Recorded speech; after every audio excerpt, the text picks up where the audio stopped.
கர்த்தருடைய நாமம் மகிமைப்படுவதாக. நான் உங்கள் சகோதரி மெஸ்ஸி தவராஜ். கர்த்தர் இன்றைக்கு நமக்கு தருகிற வசனம் உபாகமம் 4:7. நம்முடைய தேவனாகிய கர்த்தரை நாம் தொழுது கொள்ளுகிற போதெல்லாம் அவர் நமக்கு சமீபமாய் இருக்கிறது போல.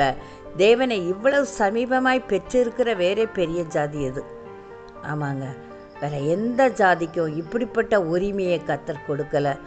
நமக்கு மட்டும்தான் அப்படி கொடுத்துருக்கிறார். நம்ம தொழுது கொள்ளுகிற போது அவர் நமக்கு சமீபமாய் இருக்கிறார். நம்மளுடைய ஜெபத்தை கேட்டு நம்மளுக்கு பதில் அளிக்கிறவராய் இருக்கிறார். தாவீது இவ்வாறு சொல்லுகிறார். சங்கீதம் 55:17 இப்படியாய் சொல்லுகிறார். அந்தி சந்தி மத்தியான வேளைகளிலும் நான் தியானம் பண்ணி முறையிடுவேன், அவர் என் சத்தத்தை கேட்பார். ஆமாங்க, நமக்கு சமீபமாக இருந்து நம்முடைய ஜெபத்தை கேட்கிறவராக இருக்கிறார். அப்படிப்பட்ட ஸ்லாக்கியத்தை வேறு எந்த ஜாதிக்கும் கொடுக்கல. வானத்தையும் பூமியும் படைத்த தெய்வன் நம்மளை நினைப்பதற்கும் நம்மளை விசாரிப்பதற்கும் நம் எம்மாத்திரம் நம் வெறும் களிமண். ஆனாலும் தேவன் நம்ம மேல் நினைவாய் இருந்து நம்ம தொழுது கொள்ளுகிற போது நம்மளுக்கு சமீபமாய் இருக்கிறார்.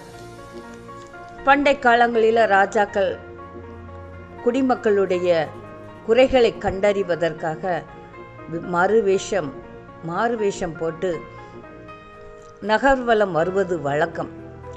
ஆனாலும் ஒரு சாதாரண குடிமகன் ராஜாவை சந்திக்கணும்னா, அரண்மனைக்கு போகணும்னா 1000 விதிமுறைகள் உண்டு.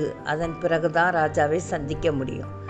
ஆனால் நம்ம தேவாதி தேவன், ராஜாதி ராஜா, உங்களை என்னையும் படைத்த தேவன் நமக்கு சமீபமாய் இருக்கிறார்.